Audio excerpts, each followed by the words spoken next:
esperar a que empiece a grabar. Genial. Ahora sí.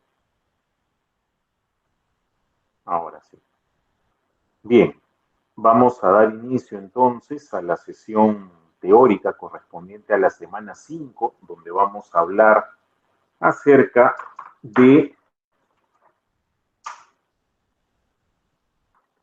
y la segunda unidad, dicho sea de paso, bacteriología especial.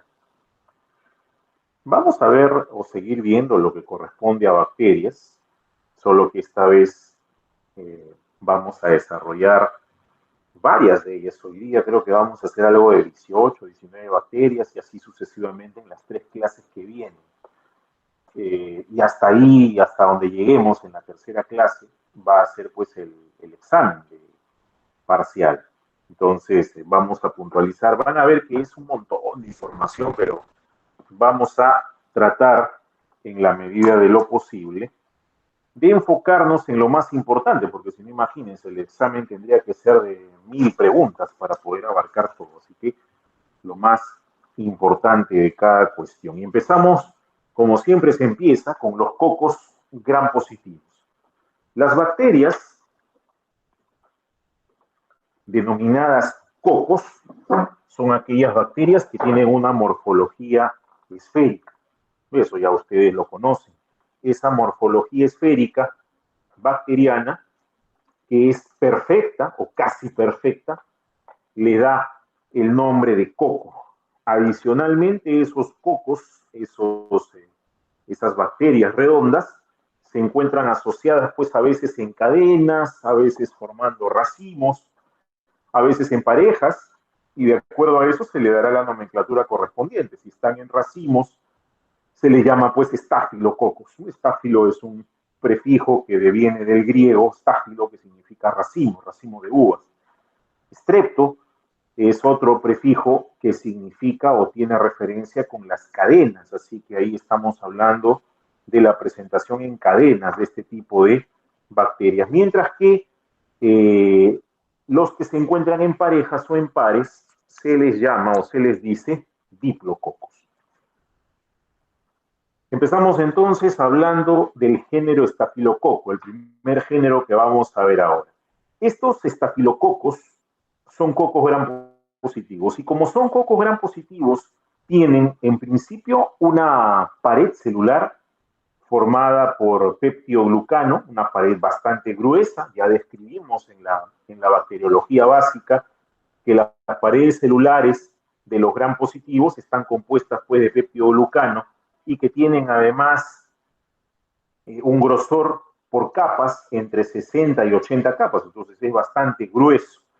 Estos estafilococos, y en realidad los cocos gram positivos, tienen, además de la característica de la forma esférica y su reacción a la tinción gram, que es gram positivo, justamente se ve de color violeta, como observan en la figura de la izquierda, es que no producen o no tienen esporas. O sea, no hay esporas aquí, como sí tienen otras bacterias que veremos más adelante. Estos cocos no tienen esporas. Algunos presentan una enzima que se llama catalasa, que sirve además para clasificarla desde el punto de vista del laboratorio. Estas enzimas catalasas sirven para disociar el peróxido de hidrógeno en agua y en oxígeno gaseoso.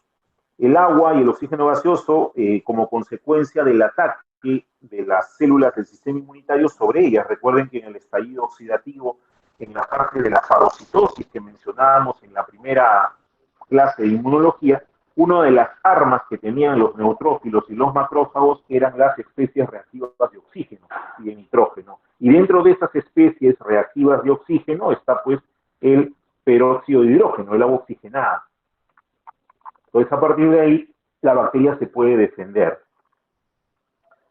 Ya sabemos que el nombre tiene que ver con la apariencia que tiene en forma de racimos. Sin embargo, también se pueden encontrar en cadenas cortas, en pares, e inclusive en células, en forma de células aisladas, en forma de células planctónicas. ¿Qué es lo destacable del género estafilococo? Su diámetro es chiquitito, de media micra a una micra de diámetro aproximadamente, son bacterias que no tienen movilidad, son bacterias inmóviles. Sin embargo, son capaces de crecer en condiciones aeróbicas, pero también en condiciones anaeróbicas y en elevadas concentraciones de sal, que pueden llegar hasta el 10%. La concentración fisiológica de sal en nuestro organismo es 0.9%. Ellas pueden crecer hasta en 10% de concentración, lo que las convierte en bacterias de tipo halófila, con H, A-L-O-fila, halófilas. Estas bacterias halófilas crecen en concentraciones elevadas de sal. Dentro de ellas están los estafilococos también. Y sus rangos de temperatura, crecimiento, van desde los 18 o 20 grados hasta los 40 grados. Entonces son mesófilas desde el punto de vista de la temperatura. Estas bacterias están presentes además en la piel y en la mucosa del humano. Significa que se pueden comportar, de hecho lo hacen con mucha frecuencia, como microbiota. No solamente como microbiota permanente, sino también como microbiota transitoria. Entonces, hay algunas especies que se encuentran sobre todo en lugares o en nichos muy específicos, como es el caso del Staphylococcus aureus, el más conocido de esta especie, que puede colonizar las narinas anteriores, o sea, la parte anterior de la fosa nasal. Colonizan esa zona, se encuentran ahí de manera natural. Otros estafilococos que vamos a ver, que pueden encontrarse en las glándulas sebáceas, el estafilococo capitis, el estafilococo hemolyticus, que se encuentra en las zonas donde hay glándulas apocrinas, tipo la axila. Entonces, estos estafilococos, adicionalmente, pueden conformar un grupo de patógenos importante y dan un espectro de enfermedad bastante amplio, prácticamente en todos los aparatos y sistemas, e inclusive pueden llegar a poner en peligro la vida del paciente. ¿Cuál es la especie que se asocia con enfermedad con más frecuencia? Bueno, tenemos al Staphylococcus aureus, que es el miembro más virulento de este género, el más conocido, que vamos a ver a continuación en detalle. También hay otros, como el Staphylococcus epidermidis, el Staphylococcus hemolyticus, el Staphylococcus lugdunensis, el Staphylococcus saprophyticus. Estas especies de estafilococo son patógenos importantes, cada uno en diferentes ubicaciones. Entonces, del género estafilococo, destacar que tiene una serie de factores de virulencia. Ya hemos hablado que los factores de virulencia de estas bacterias pueden ser parte de su estructura. De hecho, ustedes observan en la imagen de la derecha al estafilococo dorado con una serie de elementos, como son los scrams que están en la llave, donde está la proteína A, la proteína ligadora de elastina, de colágeno, de fibronectina, el factor clamping, que funcionan muchas veces como elementos de unión, de adhesión. Son las famosas adhesinas de los estafilococos. La enzima coagulasa presente en este Staphylococcus aureus, la enzima catalasa, que no la vemos aquí, pero es secretada, algunas toxinas, como la enterotoxina, la toxina del shock tóxico, y algunos otros factores de virulencia, como los ácidos lipoteicoicos, asociados a la pared celular y algunas lipoproteínas. En el caso específico del Staphylococcus aureus, este tiene en su composición una serie de elementos, dentro de los cuales tenemos que destacar las proteínas de superficie. Las proteínas de superficie, aquellas que están en el lado izquierdo, o sea, coagulasa, proteína A, proteína ligadora de elastina, de colágeno, de fibronectina y del factor clamping, son estructuras del Staphylococcus aureus que empiezan a expresarse en la fase de crecimiento exponencial. ¿Qué significa la fase de crecimiento exponencial? Es la fase en la cual la bacteria se va replicando, va multiplicándose a partir de fisión binaria para crear más grupos de bacterias, y esto se da en presencia de un ambiente adecuado donde no falta ni nutrientes ni oxígeno, porque esta es una bacteria aeróbica. Anaerobia facultativa sí, pero es aeróbica más que otra cosa. Y el segundo grupo de factores de virulencia que lo constituyen las proteínas secretadas, que en este caso se expresan en la fase estacionaria, o sea, en aquel momento en el cual ya la comida no alcanza para todo el grupo de bacterias y dejan de crecer. Eso explica la curva o la curvatura que adquiere en la curva de crecimiento, la meseta que adquiere en la curva de crecimiento este tipo de bacterias. Proteínas secretadas como las toxinas, la enterotoxina B, que es una toxina de acción digestiva, la toxina de shock tóxico estafilocócico o TSST1, que es una toxina que actúa como superantígeno, la alfatoxina, entre otros.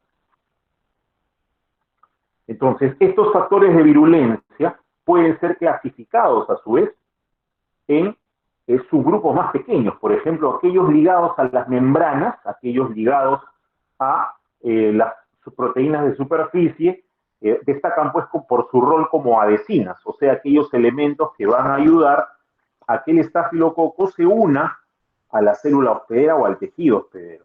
Y ahí está la proteína ligadora de colágeno, la proteína de fibronectina, la proteína ligadora de elastina, que se van a unir a los elementos de adhesión que se encuentran en nuestros tejidos. Colágeno, fibronectina y elastina están presentes en nuestros tejidos, sobre todo en los tejidos mesenquimales, y eso le va a servir pues de unión a esta bacteria.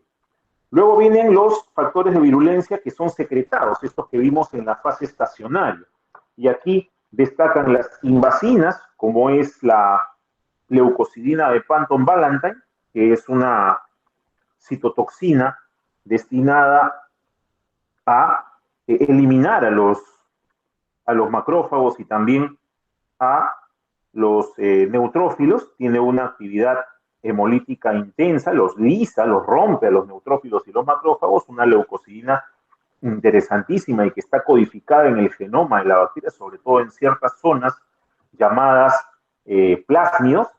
Las toxinas secretadas, la enterotoxina, la alfa-hemolicina y el TSST1. La alfa-hemolicina es una toxina que se codifica y que altera el músculo liso de los vasos sanguíneos. Entonces, eso la hace tóxica además para muchas células, como los eritrocitos, los leucos, los hepatocitos y las plaquetas.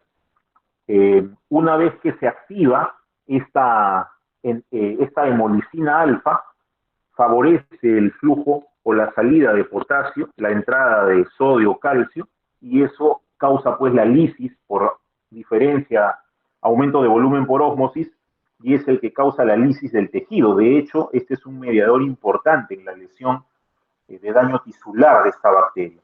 Luego está las enterotoxinas. Las enterotoxinas son más o menos 18 las conocidas, pero las que más destacan en su acción patógena son la enterotoxina A y la enterotoxina B. La enterotoxina A, que está relacionada con intoxicación alimentaria, y la enterotoxina B, que también se relaciona con intoxicación alimentaria, pero que puede producir colitis pseudomembranosa, una enfermedad con destrucción del tejido colónico y su reemplazo por pus, es una infección purulenta.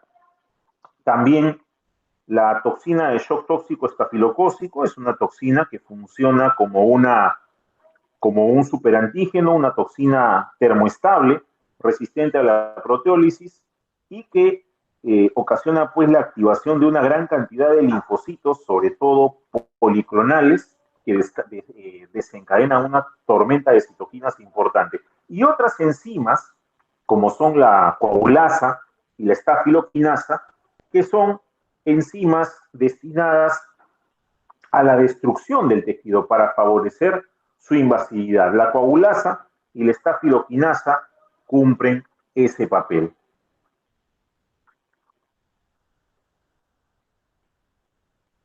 La patogenicidad de estas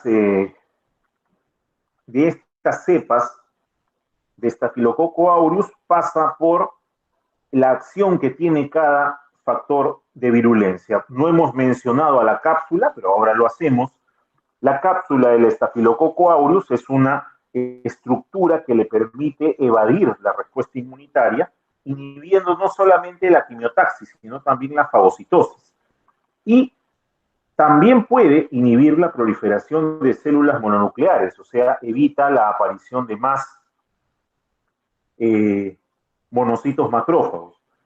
Los peptidoglucanos que posee la bacteria en su pared celular también aportan estabilidad osmótica a la bacteria, estimulan a la producción de pirógeno endógeno, que es una molécula, una citoquina que va a desencadenar o se va a asociar a la presencia de fiebre y que va a inhibir la fagocitosis también. Está también la acción de las toxinas que hemos mencionado, tanto las citotoxinas, las toxinas exfoliativas, que es otro grupo de toxinas que se especializan en romper los puentes intercelulares en el estrato granuloso del epidermis, lo cual da ciertas enfermedades de tipo ampollares, son enfermedades con presencia de grandes ampollas por el desprendimiento de estas células del estrato granuloso. Son las llamadas toxinas exfoliativas, conocidas y causantes del síndrome de la piel escaldada, que es uno de los padecimientos clásicos por esta bacteria, y la toxina del shock estafilocócico, que hemos hablado que funciona como un superantígeno. El espectro de enfermedad de esta bacteria o las enfermedades asociadas es bastante amplio. Desde infecciones de la piel, pasando por el tejido celular subcutáneo, el tejido muscular e inclusive el hueso. Esta es una bacteria que causa osteomielitis, tiene puntos de entrada diversos, puede ingresar por una herida en la piel de repente durante una cirugía en la cual no se siguió los protocolos de asepsia y antisepsia, termina contaminándose la herida del paciente, o de repente durante las curaciones postquirúrgicas, al ser un habitante de la microbiota, puede estar en las manos, y si uno no se lava bien las manos y manipula a este tipo de pacientes operados, puede llevar el estafilococo a la herida. Encima de la piel, o sea, si la piel es intacta, este estafilococo no hace mucho, porque no tiene con qué romper la piel. Él necesita ser llevado a otro ambiente, y eso sucede con un arañazo, un corte o una cirugía que deja cicatriz. Entonces, eso facilita su ingreso. Y una vez que está en el terreno fértil, inmediatamente activa sus factores de virulencia para poder realizar la invasión correspondiente. Por eso es que sus proteínas de adhesión están enfocadas pues en moléculas como el colágeno, como la fibronectina y la elastina, que no se encuentran en la superficie de la piel, sino en la parte del tejido celular subcutáneo. Asimismo, pueden causar enfermedad de otros órganos y sistemas, pueden causar neumonía, pueden causar endocarditis, hasta sepsis, y las infecciones del tejido blando son las más comunes, las más conocidas también, pero asociado a las toxinas está el síndrome de shock tóxico estafilocócico. Esta toxina estafilocócica de la cual estamos hablando es una toxina que suele expresarse asociada al uso de los tampones que usan las damas en los periodos menstruales. El tampón es una estructura que absorbe mucha sangre y que no se remueve de la cavidad vaginal durante un tiempo más o menos prolongado, a diferencia de la toalla higiénica que inmediatamente se cambian. El tampón permanece en contacto con la parte interna y no se mueve de ahí. Entonces, ese tampón favorece el crecimiento del estafilococo si está contaminado. La sangre es una comida preferida del estafilococo. Entonces ahí, pues, ¿qué más quieres? Se da un banquete y llega un momento donde empieza a producir la toxina. Y es la toxina que está en contacto directo con el endometrio por la contigüidad que hay, y la bacteria asciende a través del canal uterino, a través del orificio del cuello, se mete, asciende hacia el endometrio y prolifera allí y termina produciendo pues la toxina que pasa inmediatamente al torrente sanguíneo y que puede desencadenar el shock en el paciente. Eso es en cuanto a lo que corresponde al aureus. Importante también el estafilococo aureus desde el punto de vista de la resistencia antibiótica. Hay un grupo de estafilococos dorados que reciben el nombre de estafilococo dorado meticilino resistente. La resistencia a la meticilina es una resistencia ya bastante antigua. En la medicina tiene más de 30 años esta resistencia. Cada vez hay más Staphylococcus aureus resistentes a la meticilina. Antiguamente, estos estafilococos resistentes a la meticilina solamente se encontraban en los terrenos hospitalarios. Hoy en día están en cualquier sitio. O sea, están también en la comunidad y desencadenan pues enfermedades difíciles de tratar. Una de las alternativas para el tratamiento de estos pacientes era el uso de la vancomicina. Ahora ya hay también cepas, varias, de estafilococos dorados, estafilococos aureus, resistentes a la meticilina y también a la vancomicina. Entonces se constituye pues ya en un problema de salud pública al final. De ahí la importancia de poder diagnosticarlo, de poder detectarlo a tiempo para poderle dar al paciente un manejo adecuado. Otra especie de estafilococo es el estafilococo epidermidis. El estafilococo epidermidis, como su nombre lo indica, es un estafilococo de piel. Es un estafilococo que vive en la piel. Forma parte de la extomicrobiota. Este es un estafilococo que, a diferencia del aureus, no solamente ocupa las narinas, sino puede ocupar también otras superficies de la piel. Es un estafilococo que rápidamente forma biopelícula, como ustedes ven en la fotografía, ¿no? Se está asociando entre varios para formar redes entre ellos y establecerse allí. Así que sus factores de virulencia están en relación con ellos, colonizan muy rápido. Este biofilm que desarrollan tiene pues un gran contenido de glicoproteínas que lo hacen mecánicamente resistente, además de poder brindar evasión de la respuesta inmunitaria. Lo mismo que algunas otras estructuras como enzimas de tipo proteasas, la capa de peptidoglucano y también las moléculas de adhesión, que son las scrams similares a los que vimos en el aureus, o sea, la proteína de unión a fibronectina, la proteína de unión al colágeno y a la elastina. También lo expresa el estafilococo epidermidis. ¿Cuál es la diferencia entonces entre el aureus y el epidermidis, aparte de sus características bioquímicas? La patogenicidad. El estafilococo epidermidis suele viajar a través de la piel o del tejido roto, como ustedes pueden ver a la izquierda, ahí está la rotura de la piel, la parte superficial donde están estas células planas de color plomito con un núcleo amarillo es la epidermis, la parte superficial de la epidermis donde están los queratinocitos, se rompe, la bacteria que está en la piel y que está representada por esas bolitas moradas ingresa hacia las partes profundas del epidermis y alcanza el torrente sanguíneo. Entonces, a partir de ahí, donde se meta, inmediatamente va a expresar sus factores de virulencia, la formación de biopelícula, y se va a quedar en ese sitio. Recordemos que la biopelícula funciona como un elemento de adhesión, también es una adhesina grande. Entonces, allí va a ser difícil que el macrófago o el neutrófilo la eliminen.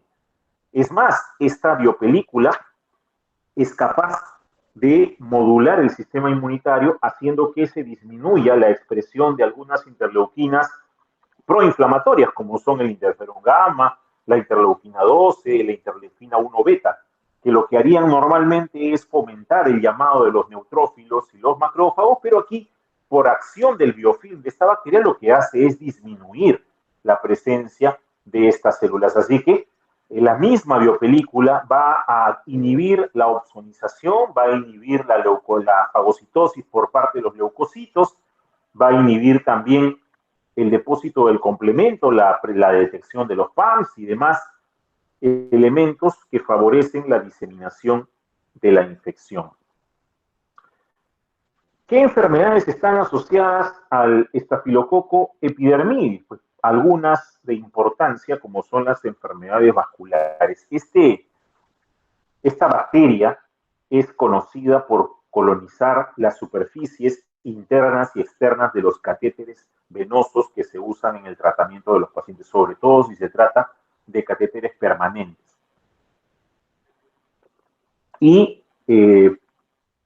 es difícil diagnosticarla a menos que el paciente presente o empiece a presentar fiebre. ¿Por qué? Porque como se adhieren tan bien con la biopelícula al interior o al exterior del catéter, es difícil de sacarlo, a menos que yo saque el catéter y lo cultive. Pero si el paciente solo me hace fiebre y al momento de hacer el hemocultivo es bien difícil que lo pueda encontrar. Entonces, normalmente cuando se sospecha este tipo de infecciones, pues se cambia el catéter se cambia, o se retira, se pone uno nuevo, se cambia de sitio de ubicación, porque colonizan bastante rápido. Es una bacteria que está muy asociada a las medidas de prevención primaria y secundaria, incluido el lavado de manos. Otra especie de estafilococo importante e interesante es el estafilococo saprophyticus. El estafilococo saprophyticus, como su nombre lo indica, sapro proviene de organismos en crecimiento. Es una bacteria, un estafilococo que se encuentra en la materia orgánica en descomposición. Es una bacteria que se encuentra en la comida contaminada, sobre todo. Tiene factores de virulencia parecidos a los anteriores. Esta es un estafilococo finalmente. Así que tiene proteínas de unión, tiene adhesina, su cápsula, tiene también su pared celular, pero este estafilococo aureus además presenta una enzima que se llama ureasa. Esa ureasa le permite al estafilococo saprophyticus romper o descomponer la urea en amonio y en carbamatos, lo cual le da estabilidad en ciertos medios, porque esta bacteria está muy asociada a la producción de infecciones del aparato urinario, sobre todo en mujeres sexualmente activas. Este estafilococo es además la segunda causa más común de infecciones urinarias después de Escherichia coli. Escherichia coli es el gran causante de infección urinaria. La Escherichia coli uropatógena, causante de el 90% más o menos de las etiologías de infección urinaria. El segundo en causa es el Staphylococcus saprophyticus. Entonces, este estafilococo hace que cambie el pH de la orina, porque el pH de la orina generalmente es ácido. Un pH ácido no es favorable al crecimiento bacteriano, pero como esta bacteria posee la ureasa, esta ureasa al descomponer la urea, al desdoblar la urea en amonio y en dióxido de carbono, en carbamatos, favorece la alcalinización de la orina. Así que ese es un factor de virulencia importante y por eso se encuentra asociado a infecciones urinarias. Adicionalmente, esta bacteria favorece el precipitado de algunas sustancias como los sulfatos de amonio o de magnesio, causando la creación o aparición de los famosos cálculos de Struvita. Y eso ayuda pues a que se obstruya el flujo de la orina y eso es parte ya del problema del cálculo en sí. Sin embargo, esta bacteria que se adquiere por comida contaminada, ¿ok? No causa infección gastrointestinal. Hemos visto que el Staphylococcus aureus, que vimos en primer lugar, se contrae por la vía de contigüidad, o sea, la ruptura de la barrera de la piel, y a partir de ahí se disemina para causar enfermedad. El epidermis es lo mismo, este ingresa por la boca, el saprophyticus.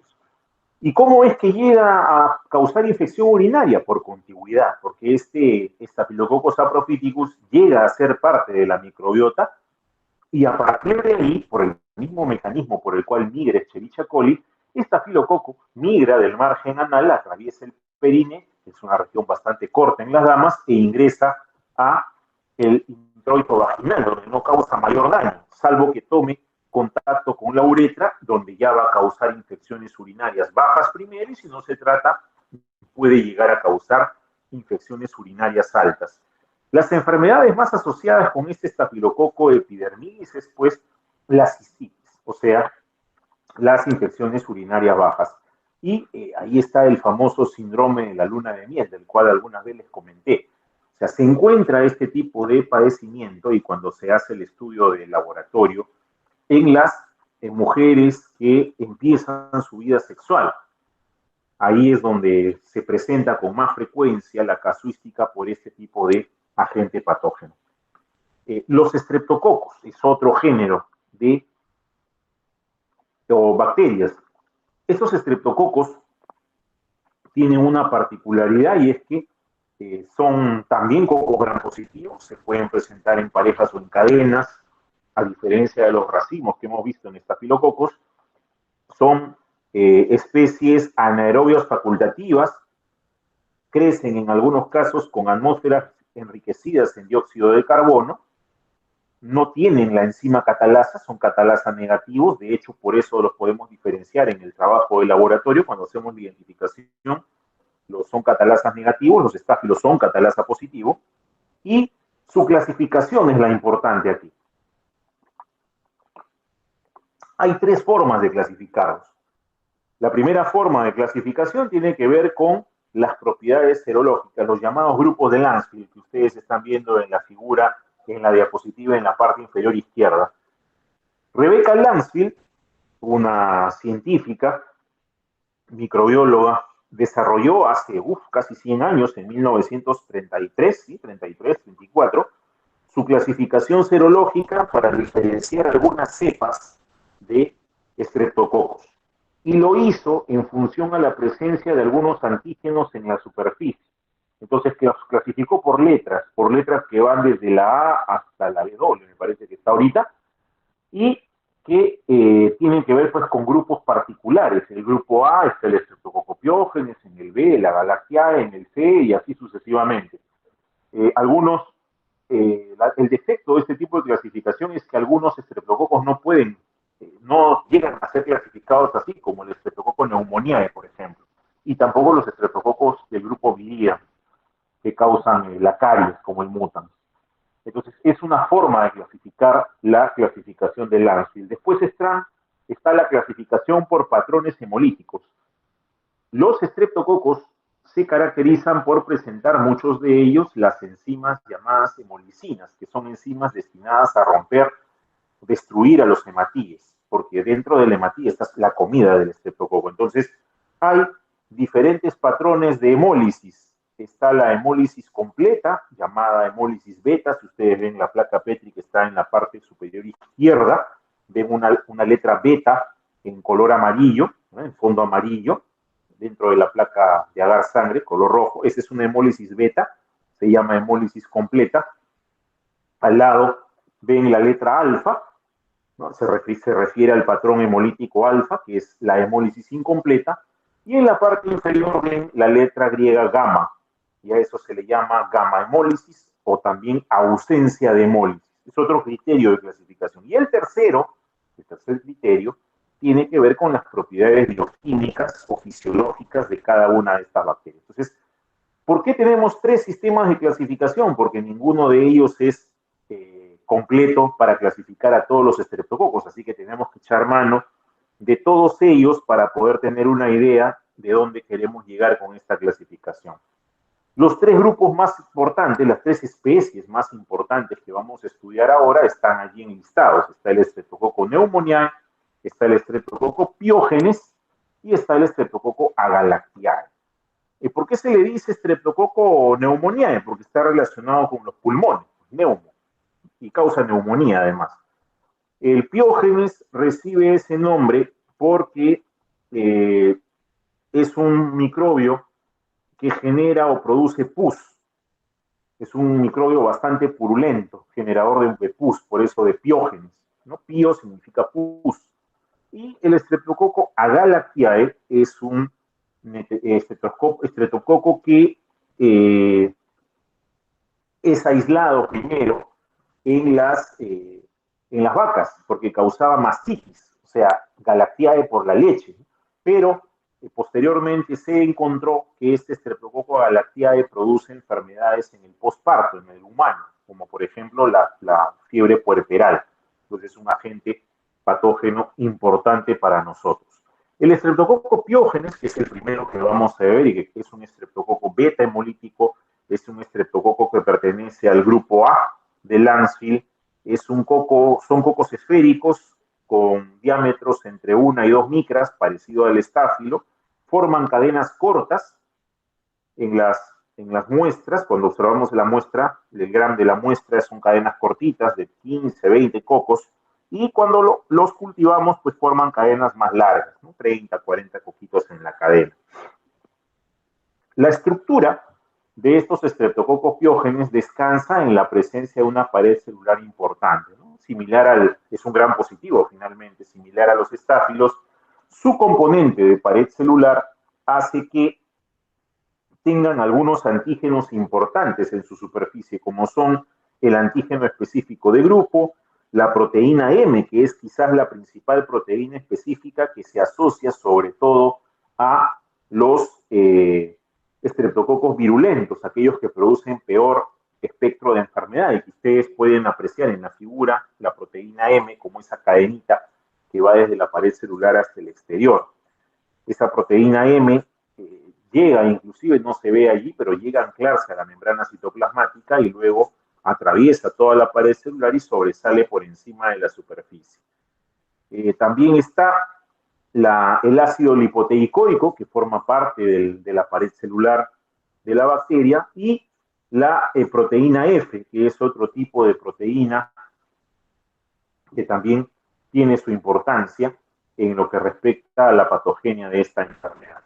Es capaz de secretar algunas proteínas, sobre todo algunas enzimas. Vamos a ver a la streptolicina, vamos a ver también algunas exotoxinas, DNAsas y demás. ¿Cuáles los principales factores de virulencia de esta bacteria? De hecho, la proteína M, que es una proteína capaz de bloquear el complemento y la fagocitosis, el ácido hialurónico, sobre todo en la presencia de cápsula, algunas cepas de este estreptococo tienen cápsula, lo que dificulta la fagocitosis también, la presencia de ácido lipoteicoico y proteína F, que actúan como adhesinas, uniéndose a la fibronectina de la célula hospedera, las proteínas M y F, que funcionan como elementos de invasión celular, y las proteínas de superficie parecidas a la proteína M, que desencadenan respuesta inmunitaria con producción de anticuerpos y también se enlazan a la fibronectina. Tienen inclusive en muchas de estas cepas una peptidasa, una enzima que rompe la fracción de complemento C5A, que es una fracción que llama mucho al componente inflamatorio. La patogenicidad de esta bacteria pasa por su interacción con el hospedero. La presencia de la cápsula hace que no sea posible opsonizarla y tampoco fagocitarla. De hecho, su cápsula, compuesta principalmente de ácido hialurónico, es una cápsula poco inmunogénica. Es importante tener en cuenta esa consideración para este tipo de estreptococo. Entonces, una vez que se ha adherido, una vez que se ha unido a través de sus adhesinas, va a empezar a invadir células epiteliales utilizando su misma proteína M y también la proteína F, y una vez que esté en el tejido va a empezar a producir sus enzimas. Tenemos allí a las exotoxinas pirógenas, que son toxinas que tienen una acción de superantígeno contra los macrófagos y linfocitos T. Tiene también a la streptolicina S, que es una hemolicina estable en presencia de oxígeno, no inmunogénica, y que llega a la célula, que puede causar finalmente la muerte de los hematíes o de los leucocitos o de las plaquetas, dependiendo a cuál de ellos se una. La streptolicina O, que tiene un componente de complicaciones a largo plazo, dado que esta streptolicina O es la que va a ocasionar después sus anticuerpos, dicho sea de paso, va a ocasionar la presencia de fiebre reumática y de glomerulonefritis postestreptocócica. También tiene otras enzimas como las streptoquinasas, que van a degradar componentes de la fibrina y del fibrinógeno, ayudando a que el tejido sea fértil para que estas bacterias se puedan proliferar y crecer allí. Estas bacterias también tienen una producción de enzimas llamadas DNAsas, que lo que van a hacer es degradar la red que elabora el neutrófilo durante la netosis para poder eliminar a toda bacteria. Esta bacteria lo desactiva ese tipo de factor de defensa del cuerpo. Dentro de las enfermedades asociadas destaca pues dos grupos. El grupo de las enfermedades llamadas estreptocócicas supurativas, aquellas enfermedades donde se produce pus, por ejemplo la faringitis, la pioderma, la celulitis o la fasciitis necrotizante. Y por otro lado, aquellas enfermedades que no producen pus, como son la fiebre reumática, la glomerulonefritis aguda, sobre todo, dos complicaciones en el mediano y largo plazo. El Streptococcus agalactiae, que es otro de los cocos que estamos observando, es un coco gram positivo que tiene pues este carbohidrato específico de grupo B, tiene además una virulencia determinada principalmente por su cápsula, que interfiere con la fagocitosis. Este Streptococcus agalactiae, llamado también Streptococo del grupo B, por eso el GBS que ustedes ven allí, es un coco que tiene varios factores de virulencia, algunos enfocados en la invasión, otros enfocados en la producción de toxinas. Cuando revisamos la casuística de este tipo de bacteria, encontramos que es responsable pues, de algunas enfermedades, como por ejemplo la sepsis neonatal, con aparición de meningitis, bacteriemia, neumonía, infecciones en gestantes también, infecciones de heridas, infecciones urinarias. Este Streptococcus agalactiae puede colonizar entonces vía respiratoria alta y el aparato también urogenital.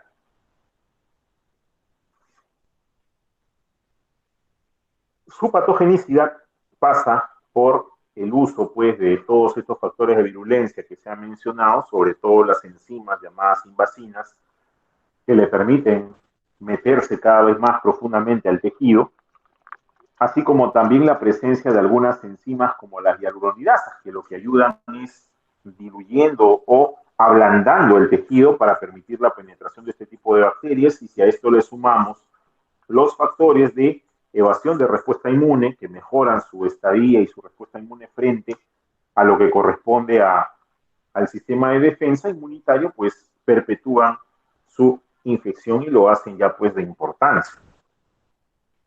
¿Qué enfermedades se asocian a este Streptococcus agalactiae del grupo B? Bueno, aquí tenemos las bacteriemias, las neumonías y las meningitis en el recién nacido. En el caso de las mujeres posparto, la endometritis posparto, también hay infecciones urinarias asociadas. Y en el caso de que la prevalencia sea tanto en hombres como en mujeres, está pues la bacteriemia o la neumonía.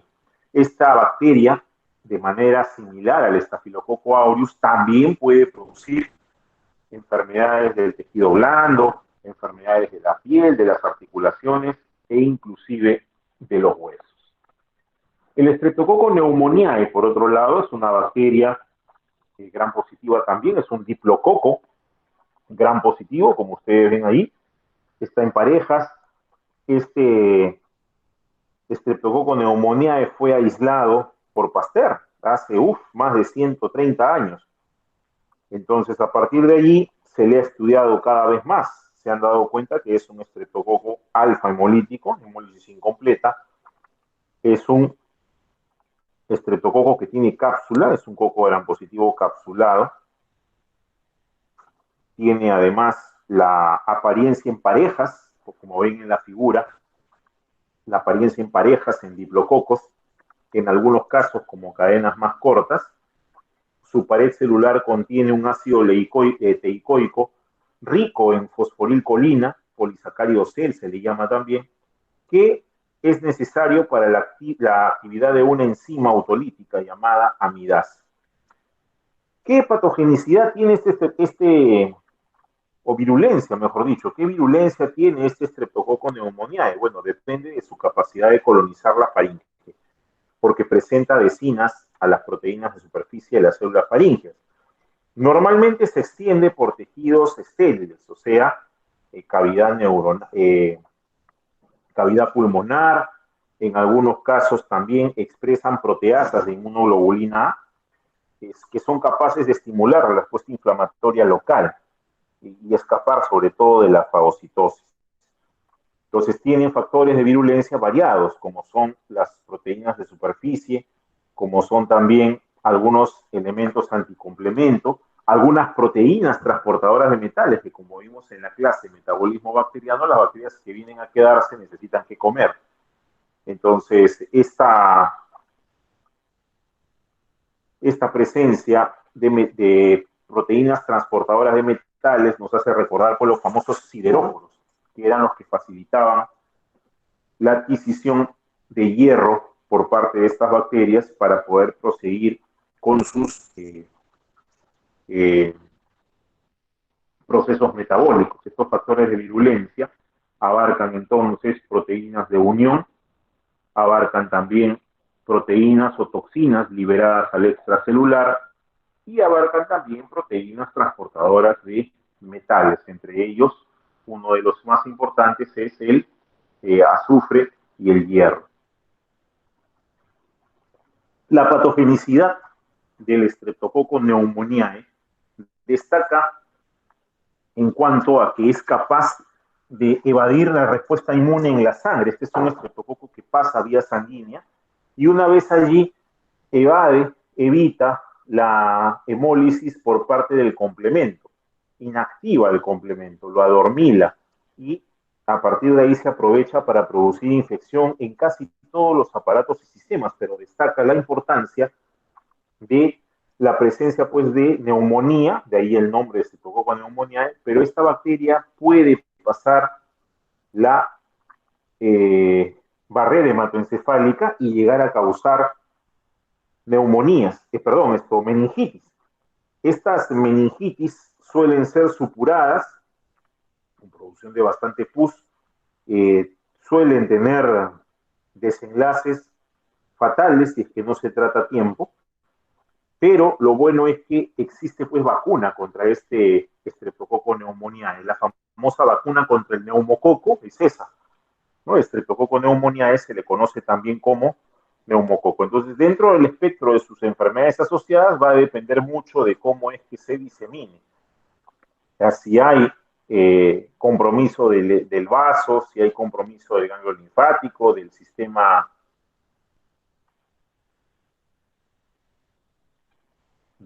de protección formado por el tejido linfoide asociado a mucosas, también hay invasión a partir de ahí. Todo ello pues termina atravesando la barrera hematoencefálica y causando una meningitis en los pacientes. Los enterococos, otro grupo de bacterias bastante interesante, también son gram positivas. El enterococo antes se consideraba dentro del grupo de los estreptococos, ahora se sabe que son parecidos pero no iguales, así que están separados por ahora, pero reciben este nombre, enterococo, porque son pues cocos que se encuentran en el intestino, o sea, cocos entéricos, significa que forman parte de la microbiota. Landsfield los clasificó en un inicio como estreptococos del grupo D, porque comparten un antígeno de pared celular D, un ácido teicoico con un glicerol, pero se considera ahora un género aparte, que tiene más o menos 40 especies y de las cuales 2 son importantes para el género humano, más importantes, y es el Enterococcus fecalis y el Enterococcus faecium.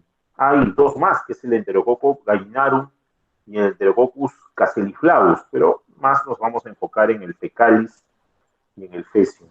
Estos enterococos suelen disponerse típicamente en parejas y en cadenas cortas. Estos cocos son aerobios, también pueden crecer como anaerobios, tienen pHs mucho más amplios, crecen en pHs de 4.6 a 9.9, y en presencia también de concentraciones elevadas de sodio, de cloruro de sodio y de sales biliares.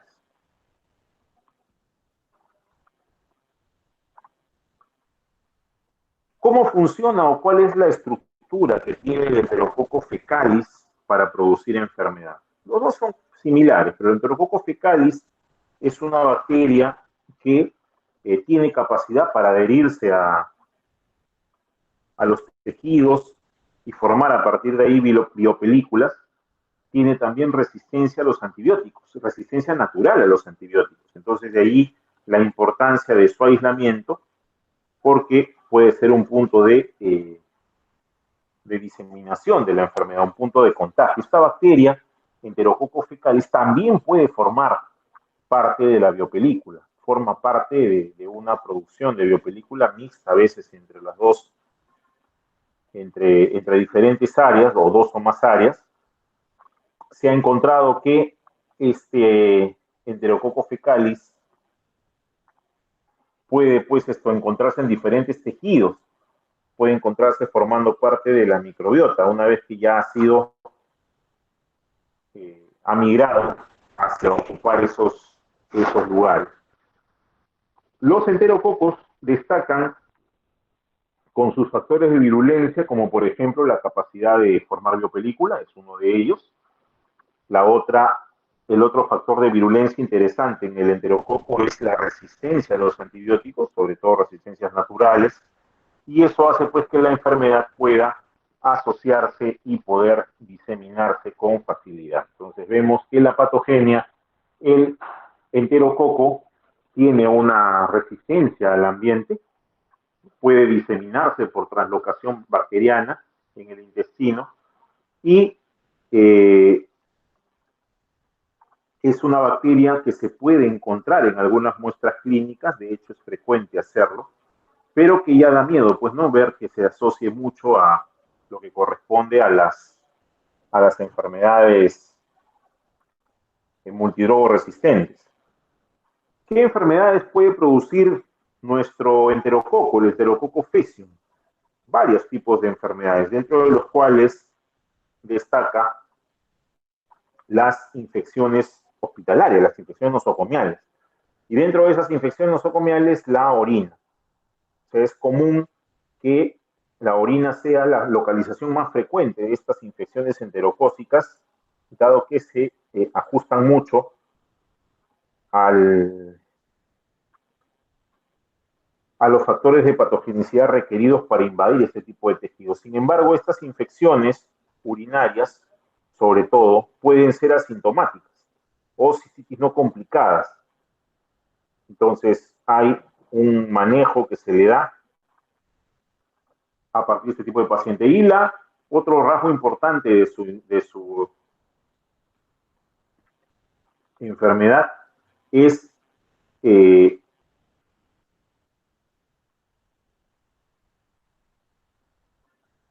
la presencia de factores de adhesión para causar infecciones de tracto urinario, de peritoneo, de heridas, etc.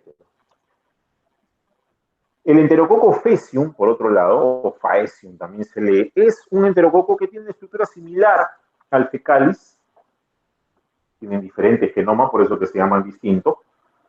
Tiene además este estreptococo la facilidad de poder formar biopelícula no solamente en los elementos vivos, sino también en los elementos inertes. Entonces eso hace que exprese todos los factores de virulencia que estamos viendo en la lámina y que están bastante detallados ahí, ¿verdad? Ahí, uno de ellos es la cápsula de polisacárido, el ácido lipoteicoico, el ácido teicoico, algunas enzimas, algunas proteínas de unión y finalmente la expresión de todos ellos hace pues que estas bacterias sean capaces de desarrollar mecanismos de patogenicidad dirigidos a la expresión de la biopelícula. Es una bacteria que hace muy bien su papel de quorum sensing para poder empezar a expresar la matriz de polisacárido que se va a presentar en sus colonizaciones. Y dentro de sus enfermedades asociadas destaca pues la presencia de meningitis, donde está involucrado tanto el fecalis como el faecium, la presencia de bacteriemia, donde está implicado el Enterococcus fecalis, tanto en bacteriemia con cáncer colorectal como también en otro tipo de bacteriemias, infecciones del tracto urinario, de hecho es otro de los agentes causales de infección del tracto urinario, no tanto como el estafilococo epidermidis, pero sí también es un componente importante de enfermedad asociada. Lo mismo que las endocarditis, sobre todo cuando hay un cáncer asociado. Los bacilos gram positivos, que es el otro gran grupo de bacterias, hemos visto cocos gram positivos, tres grandes familias, estafilococos, streptos y enterococos. Ahora vamos a pasar a ver a los gram positivos y de ellos vamos a ver también cuatro grandes géneros, cuatro géneros en realidad, no familias, sino géneros, dentro de los cuales destaca en primer lugar el género Bacillus. Los Bacillus se denominan así porque tienen pues esta forma bacilar y además son por lo general gram positivos. Estos bacilos pueden crecer en condiciones aerobias o anaerobias, dentro de los cuales las especies más importantes son las especies de Bacillus, llamada así el género, y las especies de Clostridium, que vamos a ver a continuación. Entonces, el género Bacillus incluye más o menos estas 250 especies, dentro de las cuales pues destaca la presencia de Bacillus anthracis, que es el más conocido, y el otro es el Bacillus cereus. El Bacillus cereus, responsable de gastroenteritis, de algunas infecciones oculares traumáticas, sepsis en algunos casos también. Este bacilo, este género Bacillus, es una bacteria pues que tiene una agrupación en forma de cadenas largas, como si fuesen de serpentinas, se encuentran en cadenas estos bacilos, y que tienen en algunos casos una cápsula gruesa y tienen también elementos de movilidad. El anthrax, o Bacillus anthracis, el Bacillus del anthrax, es un microbio más o menos grande, mide 8 micras de largo por 3 de ancho y 1 de profundidad. Puede encontrarse, como les mencioné hace un momento, de manera aislada, pero también pueden estar formando cadenas largas. Entonces, ¿cuál es la importancia del Bacillus anthracis? Es que es un bacilo que forma esporas. ¿Okay? Es un bacilo que forma esporas. Adicionalmente, su factor de virulencia por excelencia es pues la toxina del anthrax. O sea, la toxina del Bacillus anthracis secretada como 3 subunidades en poderes diferentes. Estos componentes de la toxina se secretan como fracciones y luego van a formar un complejo porque se van a asociar entre sí. Y ahí vamos a tener el antígeno protector, que es el componente central, el factor edema y el factor letal. Entonces ven ustedes en la parte inferior, en el recuadro, que la asociación de estos elementos hace la presencia de las toxinas. Por ejemplo, la toxina letal es la combinación del antígeno protector con el factor local. La toxina edema, antígeno protector más factor edema. Y las toxinas combinadas pueden causar pues efectos deleterios bastante importantes. Eso es con respecto a su presencia. Sin embargo, estos Bacillus anthracis tienen un mecanismo de patogenicidad interesante adicional que tenemos que mencionar y es la presencia de la cápsula. Perdón. Casi todas las cápsulas que hemos visto hasta el momento son formadas por polisacáridos. La cápsula del estreptococo, la cápsula del enterococo, la cápsula del estáfilo son formadas por azúcares, carbohidratos, polisacáridos. Ojo que esta es pregunta de examen siempre. La cápsula de Bacillus, sobre todo de Bacillus anthracis, es una cápsula que está formada por polipéptidos. Es una cápsula polipeptídica formada principalmente por ácido polideglutámico, así se le llama al componente, ácido polideglutámico. Es la cápsula la que se expresa, vamos a ver, creo que hay al costado, ahí mismo está en la figura, si ustedes ven la figura de la izquierda en la parte superior, la parte A, ven ustedes primerito la figura de la bacteria alargada, ¿verdad? Tiene dentro de su citoplasma dos segmentos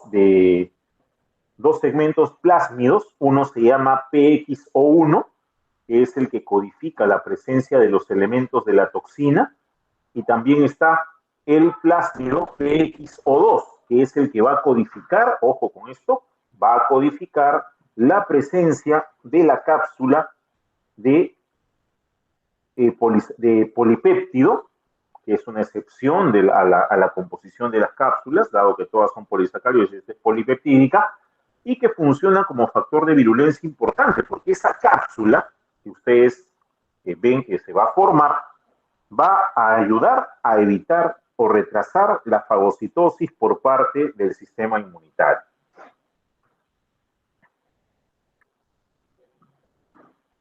¿Cómo funciona la patogenicidad del Bacillus anthracis? Principalmente es a través de la actividad de su toxina. O sea, este Bacillus anthracis, independientemente de por dónde ingrese, hay una anthrax en piel, hay un anthrax digestivo y un anthrax pulmonar, lo que hace al llegar al tejido es expresar los componentes de su enzima, de su toxina, ensamblarla y empezar a producir el daño. Entonces, ya sabemos que la cápsula del Bacillus anthracis va a tratar de evadir la fagocitosis. Pero a partir de la unión con la célula hospedera, este Bacillus anthracis va a empezar a secretar algunos componentes, dentro de los cuales va a estar pues, los elementos de su toxina, los va a ensamblar, y esa toxina, ¿qué cosa va a causar? Esa toxina va a causar, entre otras cosas, actividad proinflamatoria, pero sobre todo la presencia de la famosa herida del anthrax, que es la úlcera con fondo necrótico.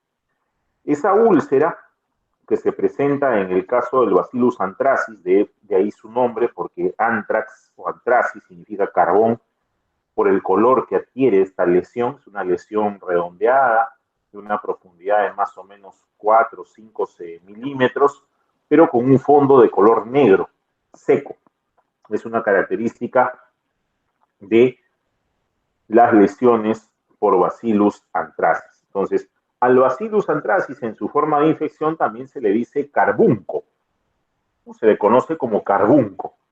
Y ese carbunco puede ser pues cutáneo, que es el más común, puede ser digestivo, cuando se comen comidas contaminadas con el bacilo o con las esporas, porque este es un bacilo que produce esporas también, o también se puede adquirir este anthrax a través de la inhalación de las esporas.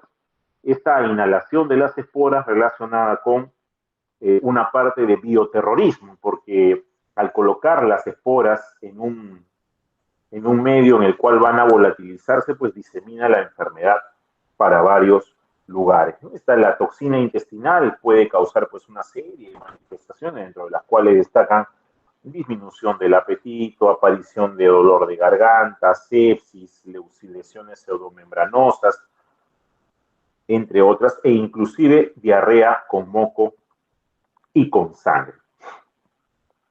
El Bacillus cereus, que es el otro grupo de los bacilos, Bacillus cereus, es un bacilo que se comporta generalmente como un oportunista, dado que su capacidad de virulencia pues, es baja.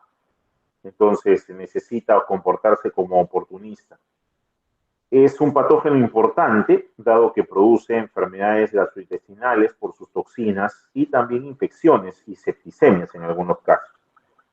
Entonces, ¿qué estructuras de virulencia o factores de virulencia me ofrece Bacillus cereus? Ustedes ven ahí sus toxinas, dentro de las cuales destaca pues la del centro, la B, la toxina cereúlida. Es la toxina más poderosa que tiene esta bacteria y que induce destrucción del tejido.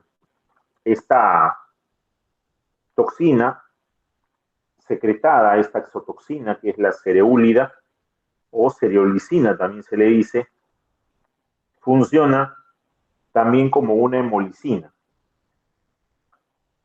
Y hay dos formas en las cuales esta toxina ejerce su acción con este patógeno.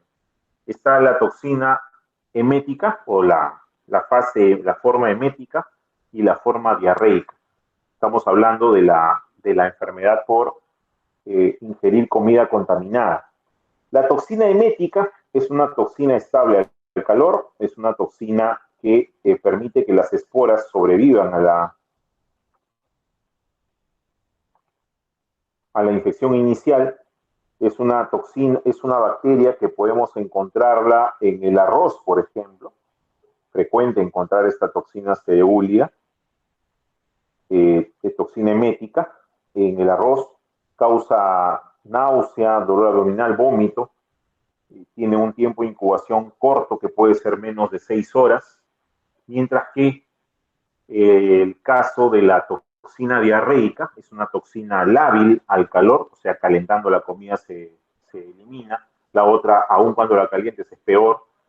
Esta toxina termolábil se encuentra en los vegetales, en la carne, y causa pues náusea, dolor abdominal y en algunos casos solamente diarrea de tipo acuoso. ¿Qué enfermedades están asociadas a este Bacillus cereus? Depende del punto de ingreso.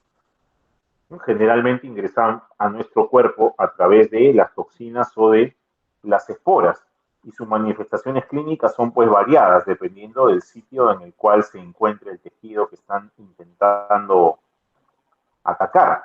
Así que tendremos infecciones tan variadas como las infecciones del globo ocular, las endoftalmitis, las hepatitis, las gastroenteritis, y así dentro de los principales órganos y sistemas involucrados. El género Clostridium. El género Clostridium es otro grupo de bacilos gram positivos. Es un grupo de bacilos que también pueden producir en algunos casos esporas. Estos bacilos gram positivos tienen pues varias especies, dentro de las cuales destacan las 4 principales que vamos a tratar ahora todas: Clostridium tetani, Clostridium perfringens, Clostridium botulinum y Clostridium difficile. Estas bacterias, estos Clostridium o Clostridias, también se les dice, son bacilos gram positivos anaerobios, forman endosporas, de hecho lo hacen, tienen además una pared celular gram positiva, son bacilos gram positivos, y tienen una incapacidad para reducir el sulfato a sulfito, y eso es un rasgo que los caracteriza mucho y los diferencia de algunas otras especies.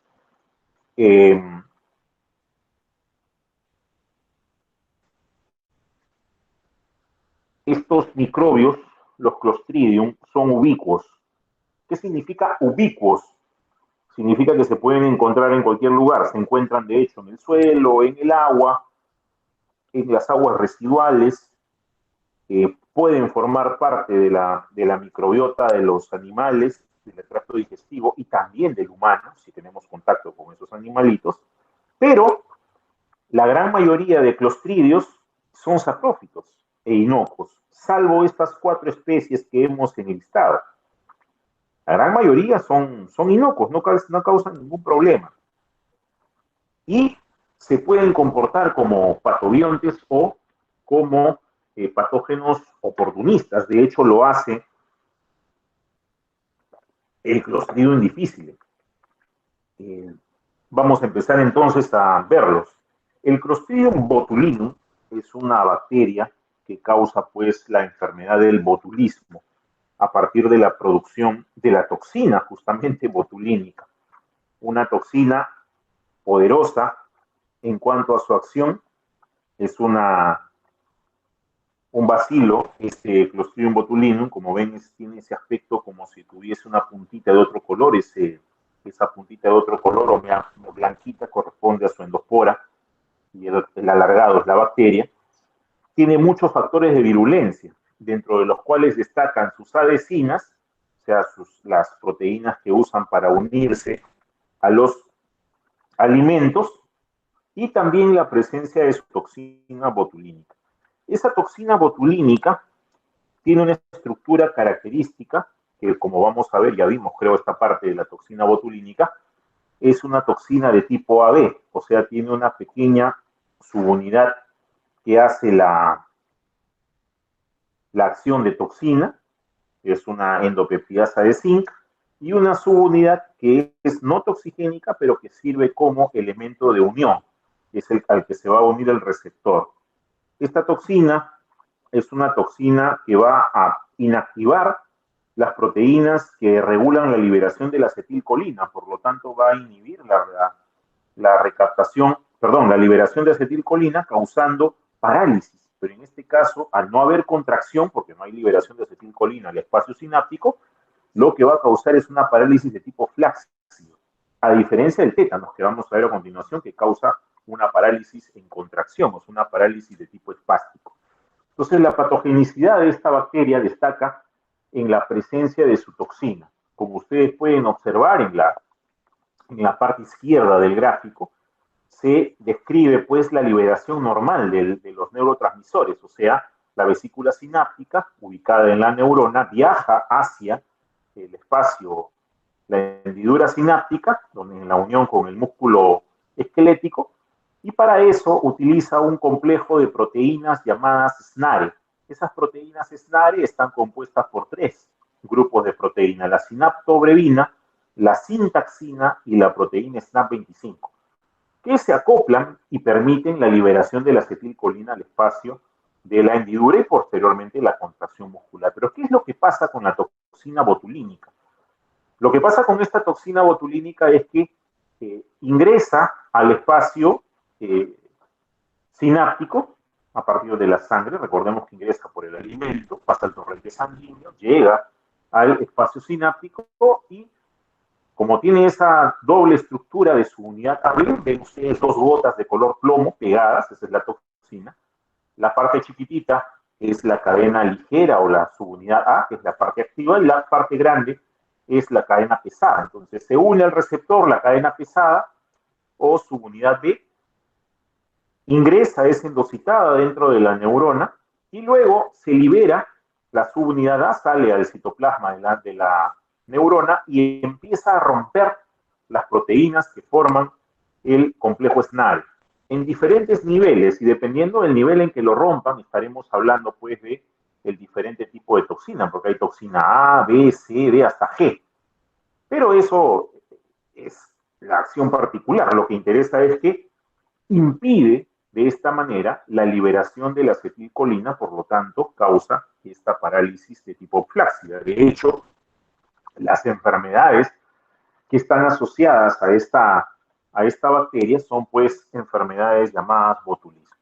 El botulismo, sobre todo el ligado a alimentos, el botulismo alimentario, causa esta parálisis flácida, una parálisis descrita como descendente, que puede estar asociada, dependiendo de la cantidad de toxina que haya ingresado, a visión borrosa, dilatación de pupilas, la midriasis, puede haber sequedad de la boca, que ya son síntomas de alteración de los sistemas simpático-parasimpático, y falla respiratoria finalmente, que puede terminar en la muerte del paciente. ¿Qué alimentos están relacionados con estas toxinas? Los alimentos envasados, sobre todo las latas, atún, conservas. Ellos son elementos que, como tienen pH alcalino, favorecen el crecimiento de este tipo de bacterias, dado que es un ambiente anaerobio, además está cerrado, y la liberación de las toxinas dentro del alimento. Estas toxinas son resistentes al calor, así que generalmente esos enlatados se comen directamente, y eso hace pues que el paciente puede enfermarse. Y hay una parte interesante que es la miel. La miel de abeja está relacionada también con la presencia de este tipo de bacterias. Por eso es que no se recomienda darle miel a los niños menores de 1 año, porque pueden causar botulismo infantil, ¿no? Igualito, la misma patogenia, solo por ingerir las esporas procedentes de la miel en estos pacientes. El Clostridium tetani, que es la otra bacteria que tiene un perfil de acción opuesto a este Clostridium botulinum, es una bacteria que tiene pues también espora, ¿no? Tiene una espora de tipo terminal, una resistencia bastante interesante. Uno, cuando observa el Clostridium tetani en la tinción de Gram, parece un palito de tambor, como si fuese un fósforo, una cabecita y su otra parte alargada. Esta bacteria suele ser anaerobia, es tóxica, el oxígeno es tóxico para el Clostridium tetani, y se desarrolla pues en lugares de preferentemente con anaerobiosis. ¿Cuáles son los factores de virulencia de este Clostridium tetani? Principalmente su enzima. Su enzima. Tiene además dos tipos de toxinas. Una toxina que es lábil al oxígeno, que se llama tetanolicina, y una toxina que es codificada por un plásmido y que es neurotoxina, que es la tetanospasmina. La toxina tetánica es justamente esa, la tetanospasmina. La tetanospasmina se produce, como todas las toxinas en estas bacterias, en la fase estacionaria de crecimiento y se libera cuando la célula se rompe. Y esta es la causante del tétanos en sí. Entonces, ¿cuál es el mecanismo de acción o la patogenicidad de esta bacteria con su toxina? Es que, al igual que la toxina botulínica, esta bacteria libera su toxina al torrente sanguíneo, llega al espacio sináptico, tiene la misma estructura B, pero en este caso, esta endotoxina es capaz de romper inactivar, mejor dicho, las proteínas que regulan la liberación de los neurotransmisores inhibidores.